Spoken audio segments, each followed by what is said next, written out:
I love planning return trips to Walt Disney World because you know exactly how magical it is and how much there is to do. This video, I'm going to be sharing some of the things that you may not know you can do for your return visit to Walt Disney World. I'm Christina. I'm a traveler, a planner, and most importantly, a mom. I'm sharing my best tips to make traveling as a family a little less stressful. So put down your phone, pack your bags, and let's showcase the world.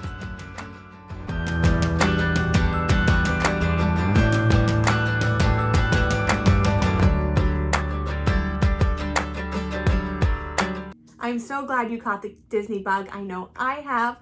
I've been to Disney World over 30 times, and I am so excited to share some of the things that I've been able to experience as I return to Walt Disney World.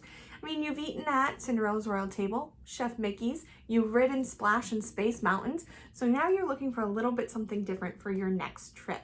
So what I'm going to share with you are some of my favorite things. The first is backstage tours.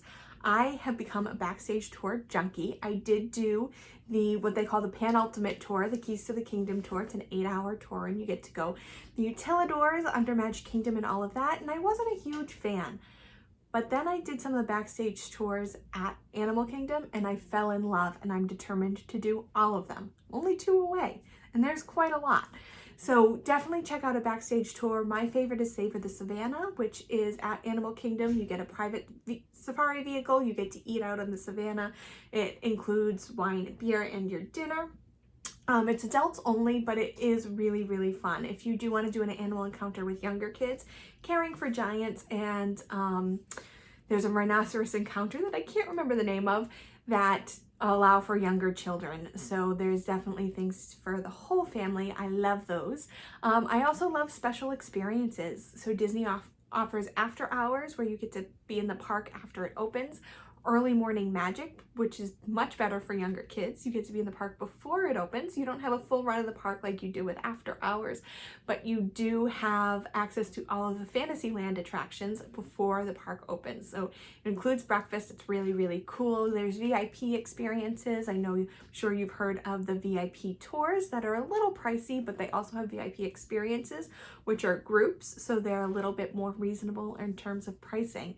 You could also rent pontoon boats for the fireworks, rent a pontoon boat during the day. There's marinas at a lot of the resorts. The biggest one is at Contemporary. You can go parasailing and do all sorts of things from the Contemporary Marina.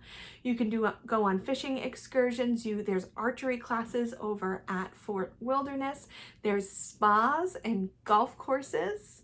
All of the resorts have some amazing activities. There's trivias, there's scavenger hunts. The new Riviera Resort has a regatta.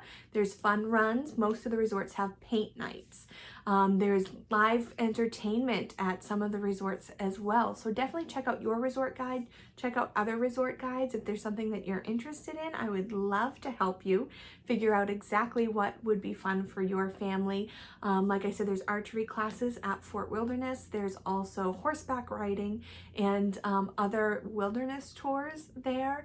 There's fun games to be played in all of the theme parks. Each of the theme parks has a really fun interactive game. Most of the time they're free. Magic Kingdom has Sorcerers of the Magic Kingdom, and it's amazing how much you walk right by. You don't realize that these little mirrors are all over the park until you actually do it. I love the Wilderness Explorers at Animal Kingdom, and it's so much fun to learn things about animals and earn badges. It's definitely aimed a little bit for children, but I still do it. I love them. I love getting my stickers for my badges. And of course in Epcot, they have, you can get a passport, get your stickers in all of the countries, visit all the KidCot stations and collect the postcards that they color. And you have it's now DuckTales. So it used to be Phineas and Ferb. Before that, it was Kim Possible. It's on your phone now, and you get these missions to save the different countries. So DuckTales, we're really excited to see what they do new for DuckTales, but when we transitioned from Kim Possible to Phineas and Ferb, there wasn't a whole lot of changes other than a few character elements, but you get to save different countries on these missions that you do on your phones. You get to make things happen, like you make a cuckoo clock go off, you make these little figures come out of the water in Japan. So really, really cool interactive things that you can make happen in the World Showcase by completing these missions. In Hollywood Studios, there's Galaxy's Edge game on the Disney Play app where you can scan barcodes and make things happen. If you did visit Universal Studios on your last trip, you may have seen the wands, the interactive wands that make things happen. Same thing in Galaxy's Edge. So there's a bunch of little games and stuff that a lot of people don't have time or know that exist for their first trip. I also love trying new places to eat. There's over 200 places to eat at Walt Disney World. That's crazy.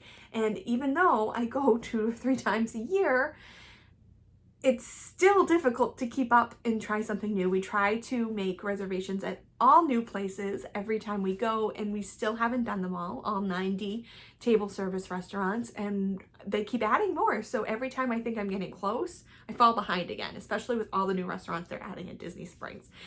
Absolutely crazy. So try someplace new.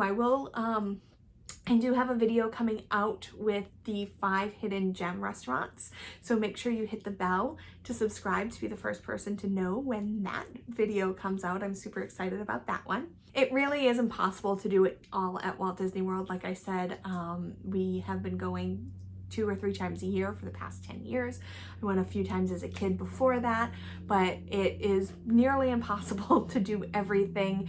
I haven't done it yet. I know people who go more than I have who haven't done it yet either. So don't try to do the impossible, but definitely find some things that your family would really enjoy. Maybe your family enjoys mini golfing and you want to try it in Disney World.